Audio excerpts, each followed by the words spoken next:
Elon Musk আনুষ্ঠানিকভাবে বিশ্বের প্রথম ট্রিলিয়নিয়ার হিসেবে ইতিহাস গড়েছেন। বর্তমানে তার আনুমানিক মোট সম্পদের পরিমাণ $1.11 ট্রিলিয়ন।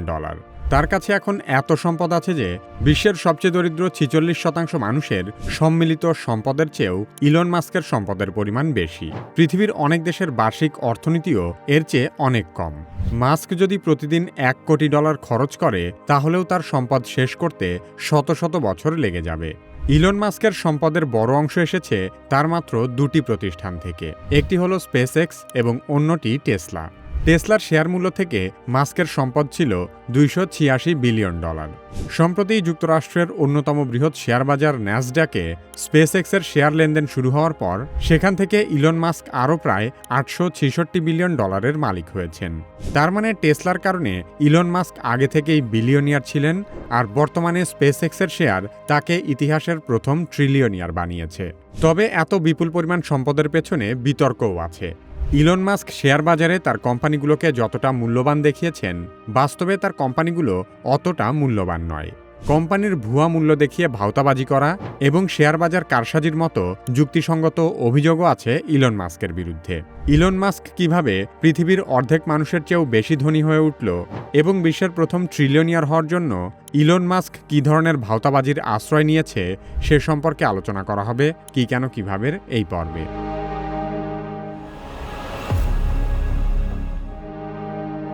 ইলন মাস্ক 1971 সালে দক্ষিণ আফ্রিকার প্রিটোরিয়া শহরে জন্মগ্রহণ করেন। ছোটবেলা থেকেই তিনি অন্যদের তুলনায় আলাদা ছিলেন।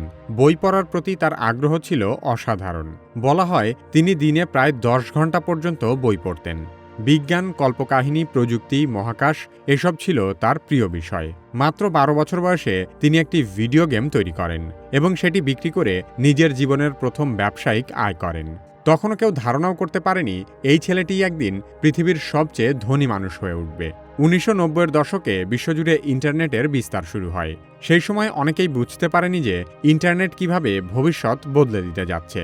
কিন্তু মাস্ক অনেক আগেই সেই সম্ভাবনা দেখতে পেয়েছিলেন। তিনি তার ভাইয়ের সঙ্গে মিলে জিপ2 নামে একটি কোম্পানি প্রতিষ্ঠা করেন। সেটি মূলত সংবাদপত্রের জন্য অনলাইন ব্যবসায়িক ডিরেক্টরি তৈরি করত। কয়েক বছরের মধ্যেই কোম্পানিটি সফল হলে মাস্ক তা বিক্রি করে দেন। সেই বিক্রি থেকেই মাস্ক প্রথম বড় অঙ্কের অর্থ হাতে পান। এরপর তিনি X.com নামে আরেকটি কোম্পানি প্রতিষ্ঠা করেন। পরবর্তীতে সেটি বিখ্যাত অনলাইন পেমেন্ট প্রতিষ্ঠান পেপ্যালে রূপ নেয়। 2002 সালে পেপ্যাল বিক্রি হয়ে গেলে মাস্ক প্রায় $180 মিলিয়ন মালিক হন। অনেকেই এত বিপুল অর্থ পেলে আরামদায়ক জীবন বেছে নিত। কিন্তু পেপ্যাল বিক্রির পর মাস্ক তার সম্পূর্ণ অর্থ 3টি অত্যন্ত ঝুঁকিপূর্ণ খাতে বিনিয়োগ করেন। প্রথমটি বৈদ্যুতিক গাড়ি, দ্বিতীয়টি মহাকাশ প্রযুক্তি এবং তৃতীয়টি নবায়নযোগ্য জ্বালানি। তখন অধিকাংশ বিশেষজ্ঞই মনে করতেন এইসব খাতে সফল হওয়া প্রায় অসম্ভব। কিন্তু মাস্ক বিশ্বাস করতেন ভবিষ্যতে এই 3টি খাতই অত্যন্ত লাভজনক হবে। 2004 সালে ইলন মাস্ক বৈদ্যুতিক গাড়ির কোম্পানি টেসলায় বিনিয়োগ করেন। সে সময় বৈদ্যুতিক গাড়িকে অনেকেই খেলনা হিসেবে দেখত। বড় বড় গাড়ি নির্মাতারা মনে করত ব্যাটারি চালিত গাড়ি কখনোই পেট্রোল চালিত গাড়ির সঙ্গে প্রতিযোগিতা করতে পারবে না। কিন্তু টেসলা ধীরে ধীরে সেই ধারণা বদলে দেয়। মডেল এস, মডেল 3 এবং মডেল ওয়াই এর মতো টেসলার একাধিক গাড়ি বাজারে জনপ্রিয় হতে থাকে। কিন্তু টেসলা শুধু নিছকই একটি গাড়ির কোম্পানি ছিল না। বিনিয়োগকারীরা এটিকে ভবিষ্যতের প্রযুক্তি কোম্পানি হিসেবে দেখতে শুরু করে। ফলে টেসলার বাজার মূল্য একসময় বিশ্বের একাধিক বৃহৎ গাড়ি উৎপাদনকারী প্রতিষ্ঠানের সম্মিলিত বাজার মূল্যকেও ছাড়িয়ে যায়। টেসলার শেয়ারের দাম বাড়ার সঙ্গে সঙ্গে মাস্কের সম্পদও দ্রুত বাড়তে থাকে। টেসলার মাধ্যমেই ইলন মাস্ক বিলিয়নিয়ারে পরিণত হন। কিন্তু মাস্কের ট্রিলিয়নিয়ার হওয়ার গল্প শুরু হয় তার মহাকাশ গবেষণা ও পরিবহন সংস্থা স্পেসএক্স থেকে।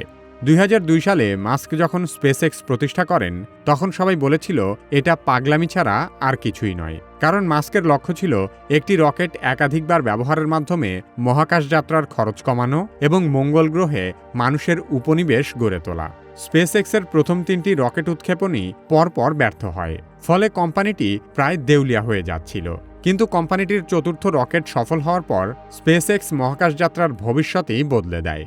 স্পেসএক্সই প্রথমবারের মতো রকেট উৎক্ষেপণের পর সেটিকে আবার পৃথিবীতে ফিরিয়ে এনে পুনরায় ব্যবহার করতে সক্ষম হয়। এটি মহাকাশ যাত্রার খরচ নাটকীয়ভাবে কমিয়ে দেয়। ফলে স্পেসএক্স রাতারাতি মহাকাশ শিল্পের সবচেয়ে প্রভাবশালী প্রতিষ্ঠানে পরিণত হয়। বর্তমানে বিশ্বের সবচেয়ে বেশি স্যাটেলাইট, বৈজ্ঞানিক মিশন এবং বাণিজ্যিক মহাকাশ প্রকল্প স্পেসএক্সের মাধ্যমেই পরিচালিত হচ্ছে। স্পেসএক্সের সবচেয়ে বড় কাস্টমার হলো নাসা। নাসা স্পেসএক্সের রকেট ব্যবহার করেই মহাকাশচারী ও মালামাল আন্তর্জাতিক মহাকাশ স্টেশনে পৌঁছায়। সহজ করে বললে স্পেসএক্সকে মহাকাশের কুরিয়ার সার্ভিস বললেও ভুল হবে না। তবে স্পেসএক্স তাদের কার্যক্রমে সফল হলেও এটি তেমন লাভজনক কোম্পানি হতে পারছিল না। তাই স্পেসএক্সের অবকাঠামো ব্যবহার করে ইলন মাস্ক স্টারলিংক নামের আরেকটি স্যাটেলাইট ভিত্তিক ইন্টারনেট কোম্পানি চালু করেন। বর্তমানে স্টারলিংকের হাজার হাজার স্যাটেলাইটের মাধ্যমে পৃথিবীর বিভিন্ন অঞ্চলে ইন্টারনেট সেবা দেওয়া হচ্ছে। স্পেসএক্সের বহু সফলতার পরও কোম্পানিটি যখন লাভজনক ব্যবসায় পরিণত হতে পারছিল না, তখন স্টারলিংক প্রকল্পই স্পেসএক্সকে মুনাফার মুখ দেখিয়েছে। ইলন মাস্ক তার কোম্পানির মূল্যবৃদ্ধি করার জন্য বিভিন্ন সময় নানা ধরনের ভাওতাবাজির আশ্রয় নিয়েছে। তার মহাকাশ গবেষণা প্রতিষ্ঠান স্পেসএক্স যুক্তরাষ্ট্রের নিবন্ধন অনুযায়ী কোনো মহাকাশ কোম্পানি নয়, বরং স্পেসএক্সের লাইসেন্স নেওয়া হয়েছে একটি কম্পিউটার প্রোগ্রামিং কোম্পানি হিসেবে। স্পেসএক্স যখন একক কোম্পানি হিসেবে লাভজনক পর্যায়ে আসতে হিমশিম খাচ্ছিল, তখন ইলন মাস্ক তার আরেকটি লোকসানি প্রতিষ্ঠান কৃত্রিম বুদ্ধিমত্তা কোম্পানি XAI-কে স্পেসএক্সের অধীনে নিয়ে আসে এবং দেখানোর চেষ্টা করে যে স্পেসএক্সের 85% কর্মকাণ্ড কৃত্রিম বুদ্ধিমত্তা নির্ভর। অথচ XAI কৃত্রিম বুদ্ধিমত্তার জগতে মোটেও ভালো অবস্থানে নেই। উল্টো এর পেছনে প্রতি মাসে প্রায় $2,80,00,000 নগদ অর্থ ভর্তুকি দিতে হচ্ছে। 2025 সালে XAI প্রতি $1 আয়ের বিপরীতে প্রায় $2 লোকসান করেছে। বিনিয়োগকারীদের কাছে স্পেসএক্সকে মূলত একটি AI কোম্পানি হিসেবে উপস্থাপন করা হয়েছে, কারণ এর মাত্র 15% মহাকাশ ও যোগাযোগ খাত থেকে আয় করা হবে এবং বাকি 85% অর্থ আসবে AI খাত থেকে। সে হিসেবে স্পেসএক্সের মোট বাজার মূল্য ধরা হয়েছে $28.5 ট্রিলিয়ন। অথচ আগামী 10 বছরেও AI এর সম্মিলিত বাজার মূল্য $5 ট্রিলিয়ন হবে না। সেক্ষেত্রে XAI এর মতো লোকসানে থাকা একটি কোম্পানি কিভাবে এত টাকা কামাবে?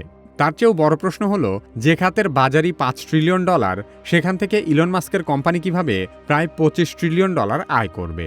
সমালোচকদের মতে XAI এর মতো কোম্পানিকে আলাদাভাবে শেয়ার বাজারে আনা হলে কোনো বিনিয়োগকারী তাতে আগ্রহ দেখাতো না।